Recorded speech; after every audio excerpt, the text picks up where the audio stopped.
Love and revolution, the smirk we feel obliged to put on when we say or hear these words are actually the sign of a horrible defeat, if you ask me. This is the bitterness of the defeated and the cynicism of the defeatist.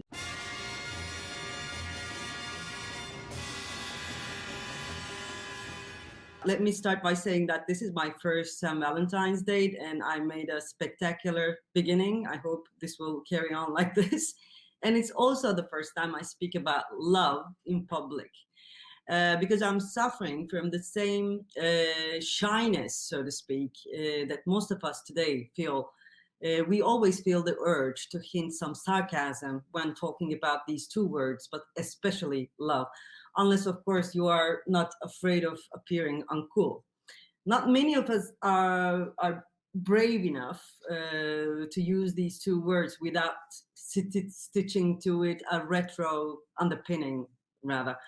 Love and revolution, whenever they are mentioned, they call for an extra explanation. We feel like saying, no, we are not that naive to really believe in these words.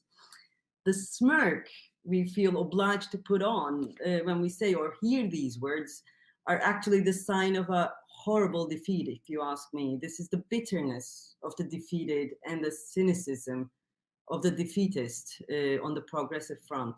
And this smirk makes me think. It is because it's rather tragic that today it's the only, it's only the religion, namely Christianity, that can use the word confidently without the need of sarcasm.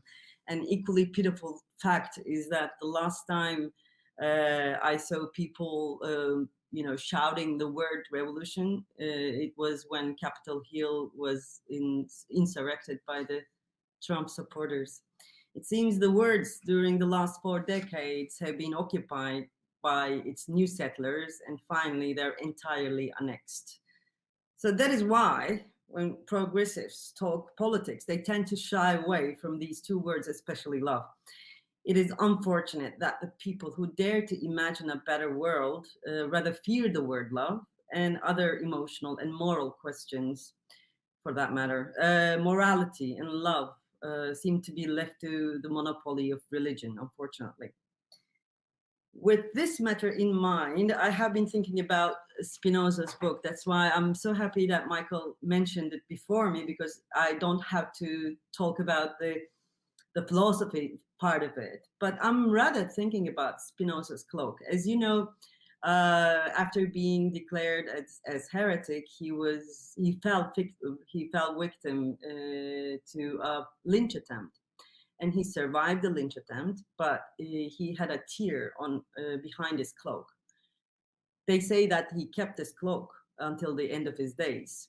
And they say that he kept the cloak just to remind himself how lucky he was. But then, considering the fact that this guy wrote substantial amount on friendship and love, I think there's a deeper thought under keeping this cloak for the end of his life.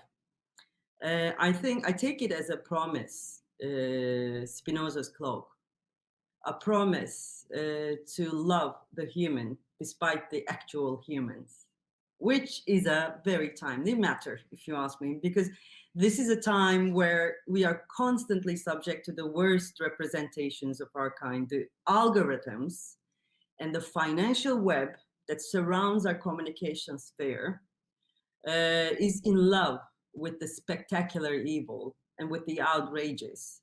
Therefore, we keep seeing the worst representations of our kind, and this is the hardest time to love the human.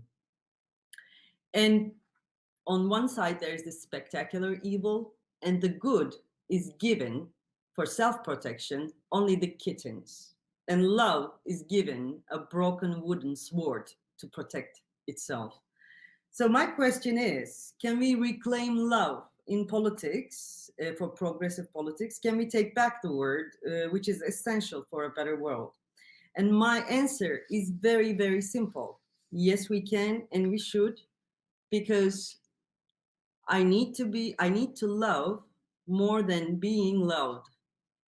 And I find this simplicity and jumping off from this simplicity crucial for today's progressive politics. And thank you. That's all I wanted to say.